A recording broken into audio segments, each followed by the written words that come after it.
ইউনুস মালটা খেয়ে যাক মাছে গিলেও হজম করার পারেনি রে। এখন ভারত যতই চেষ্টা করুক আমাদের ইউনুসের এক পশমের ক্ষতি করতে পারবে না। জোরে কোন কথা ঠিক না? মালটার একটু বয়স বেশি। জোরে কোন কি বেশি? একটু বয়স বেশি হওয়ার কারণে কাজের গতি হলো ধীর গতি। বুড়া মানুষের কাম কি তাড়াতাড়ি না ধীরে। দেখেন তো বর্তমানে যে কামগুলো করতেছে 3236 মানে দিচ্ছে। ধরে কোন কথা ঠিক কি? আর অপারেশন ডেভিল হ্যান্ড বুঝলেন আপনি? এই কোরআনের মাহফিল বাদে মেলা ধরতেছে, পাঁচার কাপড় খুলে 5টা করে বাড়ি মারবে। ধরে কোন কথা ঠিক কি না? আজ হোক বাংলাদেশের যুবকদেরকে অবশ্যই সাইজ করা হবে। ধরে কোন কথা ঠিক কি না? বুড়াগুলার কোনো টেনশন নেই, এর কোনো টেনশন নেই, কারণ ইউনুস ও বুড়া আমরা বুড়া। ধরে কোন কথা ঠিক কিনা? জোয়ান গুলা নিয়ে খুব চিন্তায় আছে। একজন আমাকে আগেই ভালো ছিল, আমি বলতেছি আমি তো একটু গজল গাইলাম। ইউনুস নবীরে খাইল মাছেতে গিলিয়া, ফেরেশতা পাঠাইলেন আল্লাহ ইসমে আজম দিয়া, দমে দমে সে হরদম পরে সে ইসমে আজম, মাছেরই উদর হইতে বাঁচাইলা প্রাণ। সবাই বলেন আল্লাহু আল্লাহু, তুমি জানলে জানালুহু, শেষ করা তো পায় না গে তোমার গুণগান। আর বলে হুজুর আমি বললাম আগে ভালো ছিলাম, আপনি গজল শোনালেন কেন? আমি বললাম পাগলা, যার নামে গজল গেলাম তার নাম কি? ইউনুস। আল্লাহ সময়ের শপথ করলেন, সময়ের শপথ। সময় অত্যন্ত গুরুত্বপূর্ণ একটা বিষয়। এই সময় আব্দুল আলী একটা গান গাইছে, গাবো? মিশে মায়ায় বন্দি থাইকা করলাম কত খেলা, পশ্চিমে তাকা দেখো তোমার 2 বাজে বেলা, এক পলকের নাই ভরসা, মিশে সকল আশা, কখন বুঝি দারুণ ঝড়ে ভাঙবে তোমার বাসা। প্রথম যেবার আমি নদীনে দিলাম মনে করছিলাম একটা স্যাট বরাবর মারবো, মানে নবীর একটা কি আছে রোজাকে দেখার জন্য একটা কি আছে, ওই স্যাট বরাবর সালাম দেওয়া লাগে। আমি কেবল বলতেছি আসসালামু আলাইকা ইয়া রাসূলুল্লাহ, বলতে পিছন দিক থেকে মারছে ঠেলা, স্যাট পার হয়ে চলে গেছে। মানে এক খেলাতে উমর ফারুকের সাথে গেছে, আবু বকর ভাগ হয়েছে। তখন আমি কইলাম করে আল্লাহ কে খরচ করে এসে জায়গা মতো সালাম করলো না, আমার চান্স আমার ঘুরে আসার চান্স না, কেবল স্যার দেখে হাত তুলতে মারতে ফেলা। তার মানে বোঝা গেল ওখানে যায়ও ঠিক মতো সালাম দেওয়া যাচ্ছে না। আর বাংলাদেশের যেখানে আপনি নবীর প্রতি দরুদ পড়েন, আপনার মুখের দরুদ শেষ হওয়ার সঙ্গে সঙ্গে একদল ফেরেশতা সরাসরি আপনার নামে নবীর রওজায় দরুদ পৌঁছে দিবে। তবে সেই দরুদ পড়তে সমস্যা আছে। যখনই নবীর নাম শুনবেন তখনই মহব্বতে বলবেন সাল্লাল্লাহু আলাইহি ওয়াসাল্লাম, আর যেন বলা না লাগে। তাহলে আল্লাহর প্রশংসা কেন করব? আমাদের ভাগ্য এত ভালো। ফেরেশতা জিবরাইল বললেন ইয়া রাসূলুল্লাহ, আপনি যদি জান্নাত থেকে বের না হন আল্লাহ আপনাকে জান্নাত থেকে বের করে দিবে না। সঙ্গে সঙ্গে নবী রাগ করে বলেন জিবরাইল, তুমি এতদিন আমার সাথে থেকে এই বুঝলে আমি নবী আমার জন্য না, আমি নবী হলাম আমার উম্মতের জন্য। আমি একলা জান্নাতে ঢুকে মনে করতেছি কি পারলাম রে, আমি আজকে শুধু জান্নাত দেখার জন্য ঢুকছি। আমি সেই দিন জান্নাতে থাকার জন্য ঢুকবো যেদিন আল্লাহ আমার সমস্ত উম্মতিকে জান্নাত দিয়ে দিবে। চিন্তা করে দেখেন, যেই নবী নেতা জান্নাতের মধ্যে যায় আমাকে কথা বলে না, আর আপনাদের সামনে ইলেকশনে বলবে গরিবের বন্ধু, সমাজ সেবক, জনদরদি, এই কথা সেটা মার্কার উপর ফিল করবেন। নেতা ভোট দেয়, নেতা হয়ে চলে যাবে ঢাকায়। মাঝে মধ্যে নেতা তারা সে আসবে কিন্তু শামসের অত্যাচারের নেতার কাছে যাওয়া যাবে না। ধরে কথা ঠিক। এই জন্য খুব খেয়াল করবেন, যারা তারা নেতা মানার দরকার নাই। লাকাদ কানা লাকুম ফি রাসূলিল্লাহি উসওয়াতুন হাসানাহ। যদি সফলতা পাওয়ার চান, দুনিয়ার সমস্ত পেরেশানিকে বাদ দিয়ে মুহাম্মদ রাসূলকে আদর্শের নেতা হিসেবে মেনে নেওয়ার কথা কে বলেছে? আরো জোরে বলেন। আল্লাহর প্রশংসা করার কারণ হলো, আপনার যে কোরআন থেকে ওয়াজ শুনবেন না তাফসীর শুনবেন, সেটা আপনাদের ইচ্ছে, যেটাই শুনবেন। এই কোরআনের মধ্যে কোনো সন্দেহ আছে? আছে। আপনাদের উপর সিলেট প্রাইমারি আছে। আপনারা কোনোদিন দেখছেন প্রাইমারি উন্নয়ন গল্পে কোনো মাহফিল আছে? আপনারা বলেন তো, প্রাইমারি শিক্ষার মধ্যে সন্দেহ, ভুল, গোজামি দেখছেন? 92% মুসলমানের দেশে ভুল, সন্দেহ, গোজামির শিক্ষার জন্য সরকার হাজার হাজার কোটি টাকা বাজেট করে। আর যালিকাল কিতাবু লা রাইবা ফীহি হুদাল লিল মুত্তাকিন, সহিহ শুদ্ধ সন্দেহমুক্ত কোরআন যেখানে শিক্ষা দেওয়া হয়, সেখানকার জন্য বর্তমান বাংলাদেশের সরকারের হাতে একটা টাকাও বাজেট নেই। আপনাদের হাতে আল্লাহ বাজেট দিয়ে দিচ্ছে, যদি তোমরা পারো মাদ্রাসা চলাও, না হলে ভেঙে দিও। এখন আপনারা বলেন তিনটা কথা, এই কোরআনে কোনো সন্দেহ, ধোঁকা, গোসামি। মাশাআল্লাহ। বর্তমানে যে আইন দিয়ে আমাদের বাংলাদেশ চলতেছে, এই আইনের মধ্যে সন্দেহ, গোসামি, ধোঁকা, কোনটা মানবেন? আগেরটা না পরেরটা? আগেরটা হচ্ছে খালি তেলাওয়াত করে সওয়াব পাওয়া, নাকি প্রতি অক্ষরে 10 টাকা করে নাকি হুজুর। ওই সকালবেলা সূরা মুলক পড়ে, রাত্রে সূরা ইয়াসিন পড়ে, পড়ার পরে সুবহ টুমা খায় রাখা দেয়, আর নিজের ইচ্ছা মতো চলে, নিজের ইচ্ছা মতো চলে, আর কোরআন খালি তেলাওয়াত করে, প্রতি অক্ষরে 10 টাকা করে নাকি হবে হুজুর। আমি বছরে 3 খতম দিই হুজুর। ও বাবা রে, 3 খতম দেয়, কিন্তু কোরআন কি বলে এখন পর্যন্ত বোঝার চেষ্টা করে না। এরকম কিছু কোরআন পড়নেওয়ালা আছে না? নাই? যারা প্রতি অক্ষরে 10 টাকা করে নাকি আল্লাহ দিবে, এই কথা রাসূল সোনার জবানে বলে গেছেন। যেরকম সুবহানাল্লাহ। এখন আপনারা বলেন তো, প্রতি অক্ষরে যে আল্লাহ 10 টাকা করে নাকি দিবে, এটা কি ফরজ? এটা হলো নফল নাকি? মনে করেন আপনাদের এলাকায় সবচেয়ে বড় বাজার কোথায় হয়? রানীঘাট বড় বাজার হয় না? এক লোক 2 মণ আলু বিক্রি করে আসছে, একজন খরিদ্দার বলতে ভাই কতটুকু আছে? বলে 2 মণ। আমি 2 মণই নিব। আর ওরা খুশি হয়ে বলে, দেখ রে, একসাথে 2 কাজ সে বড় বেচতে অনেক সময় লাগতো, 2 মণ যখন নিবি তখন নিয়ে আসবি, বলে ওজন করে দেবো।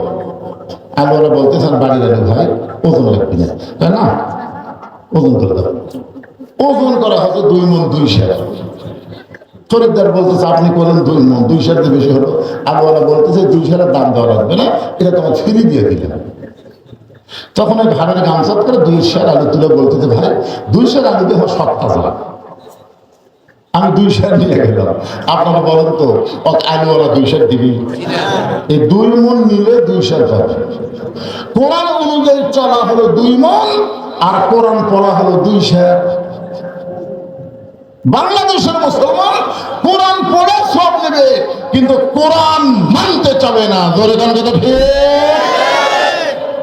আল্লাহ কেন বললেন অনুনাজ্জিলু মিনাল কুরআনি মা হুয়া শিফাউ ওয়া রাহমাতুল লিল মুমিনিন। এর বাংলা স্লোগান আছে, আমি যেই বলবো সব সমস্যার সমাধান আপনার বলবেন দিতে পারে আল কোরআন। সব সমস্যার সমাধান দিতে পারে আল কোরআন। কারণ স্বাধীনতার পর থেকে আমরা অনেককেই দেখলাম, অনেক বড় বড় কথাও শুনলাম, যেরকম ঠিক কিনা, কিন্তু কি পেলাম? কিছুই পাইনি। এই জন্য আমাদের সবার মুখে একই বলে হবে, সব দেখা হলো শেষ, আগামীতে দেখবো আমরা নির্ভেজাল সন্দেহ মুক্ত আল্লাহর কোরআনের বাংলাদেশ। কারা দেখতে চান? 2 হাত তুলে আল্লাহকে দেখান।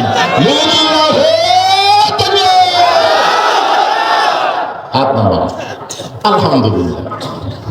এখানে ফেরেশতা এসে তারাও দেখলো, আল্লাহ দেখলো, এবং আমরা অন্তর থেকে আল্লাহরে দেখাই দিলাম আল্লাহর কোরআন আসলে কি। এই বিষয়কে সামনে নিয়ে ছোট্ট একটা সূরা, নাম হলো সূরা আসর। নাম কি? আসর শব্দের অর্থ হলো সময়। বর্তমান সময় কেমন চলতেছে আপনারা বলেন তো? কোরআনের মাহফিলের কোনো অনুমতি রাখতেছে? আল্লাহ সময়ের শপথ করলেন, আল আসর মানে সময়ের শপথ। সময় অত্যন্ত গুরুত্বপূর্ণ একটা বিষয়। এই সময় নিয়ে আব্দুল আলী একটা গান গাইছে, গাবো? মিশে মায়ায় বন্দি থাইকা করলাম কত খেলা,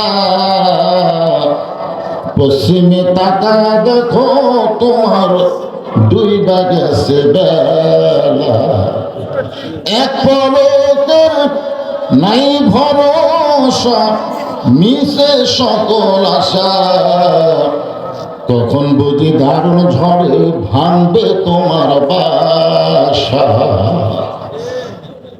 সময়। আজকে যে দিনটা চলে গেল, রাত পেলাম, আবার রাতটা চলে যাচ্ছে, আবার আগামীকাল দিন পাবো।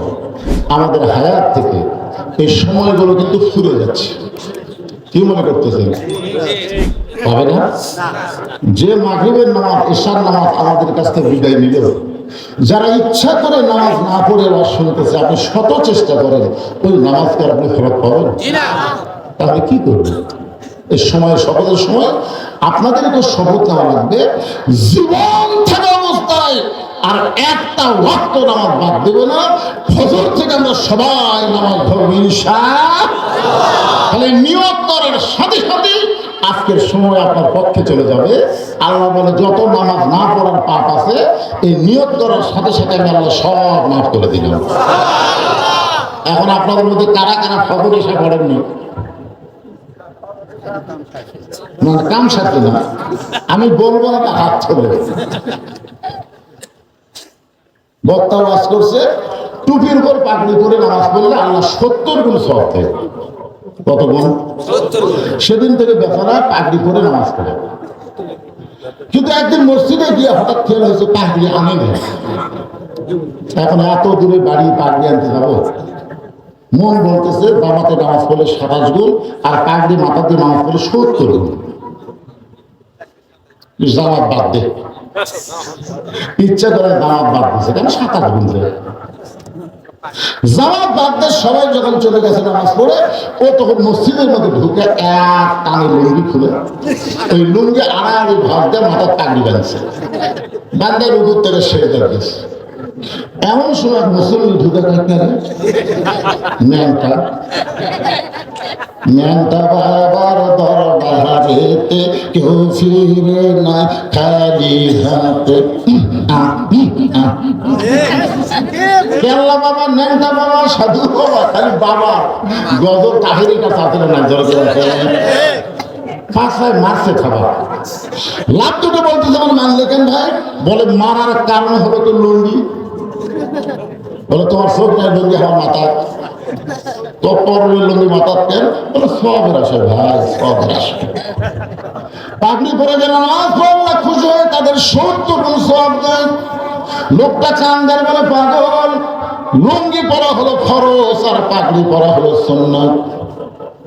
ওয়াজ শোনা হলো মুস্তাহাব আর এশার নামাজ পড়া হলো ফরজ। এশার নামাজ বাদ দিয়া যারা ওয়াজ শুনতেছে, তার লুঙ্গি খুলিয়া মাথায় পাগড়ি পরিছে। আমার সঙ্গে সবাই বলা লাগবে, তাই বলবে না? মনে করবেন ওই এসা পড়েনি। সবাইকে বলতে পারবেন না ভাইরা? আমার সঙ্গে একটু তালে তাল মিলে বলেন, এশার নামাজ বাদ দিয়া যারা, এশার নামাজ বাদ দিয়া যারা ওয়াজ শুনতেছে, তারা লুঙ্গি খুলিয়া মাথায় পাগড়ি পরেছে। আবার ওয়াজ শুনতে শুনতে যারা ফজর বাদ দিবে, লুঙ্গি খুলিয়া তারা পাগড়ি পরিবে। আল্লাহ সময়ের শপথ করে বলতেছেন, ইন্নাল ইনসানা লাফি খুসর। ইন্না মানে নিশ্চয়, ইনসান মানে মানুষ, লাফি মানে ভিতরে, খুসরুন মানে ক্ষতি, নিশ্চয় মানুষগুলো ক্ষতির ভিতরে। আপনারা বলেন তো, আল্লাহর যত সৃষ্টি আছে সবচাইতে মহব্বতের ভালোবাসার সৃষ্টির নাম কি? এই কথাকে আপনারা জানেন না? জানেন? তাহলে আপনারা সবাই বলবেন নাকি? মাটির আদমকে আল্লাহ সৃষ্টি করিয়া ঘোষণা করিলেন আল্লাহ শ্রেষ্ঠ বলিয়া, তাই নূরের ফেরেশতা করেন মানুষকে সেজদা, সবার চেয়ে দিলেন মাটির মানুষকে সম্মান। সব ফেরেশতা সেজদা করলো, কিন্তু ফেরেশতার মধ্যে একজন ছিল সেজদা করেনি। আল্লাহটা দেয় আমার ফেরেশতার মধ্যে বড় হলি, ভাই ইকো বন্ধ করে দেন, ইকো বন্ধ করে দেন। ফেরেশতার মধ্যে বড় হলি, ফেরেশতারা সবাই আদমকে সেজদা করলো, তুই করি না কেন? ইবলিস বলতেছে আল্লাহ আমি কেন করিনি আপনি জানেন না? আল্লাহ বলতেছে কি? বলে এই কপাল দিয়ে আপনার 6 লক্ষ বছর সেজদা করছে, সেই কপাল দিয়ে আপনি ছাড়া অন্য কাউকে সেজদা দিতে আমার মন চায় না। আল্লাহু আলিমুম বিজাতিস সুদূর। আপনার বলেন তো ইবলিসের অন্তরের খবর আল্লাহ জানে না? ইল্লা ইবলিসা আবা ওয়াস্তাকবার। আল্লাহ বলেন বের হয়ে যা, আমার হেদায়েতের মধ্যে রহমতের মধ্যে তোর আর জায়গা নেই, যা। ইবলিস বলতেছে আল্লাহ আপনি যখন যাওয়ার কথা আমি যাবো, কিন্তু যাওয়ার আগে আপনাকে একটা প্রশ্ন করি। আল্লাহ বলে কি প্রশ্ন? বলে আমার প্রশ্ন হলো আপনি বড় না আদম বড়? আল্লাহ পেরে শয়তান, এটা তো একটা প্রশ্ন হলো। আপনারা বলেন তো আল্লাহ কত বড়? আল্লাহু আকবার, যেরকম আল্লাহু, তার মানে আল্লাহ কত বড়? সবচেয়ে কত বড়? আল্লাহ যে কত বড় এটা অনুমান করার মতন জ্ঞান আমাদের মাথার মধ্যে নেই। যেরকম কথা ঠিক না, এই জন্য অত ফতুয়া মতো মানে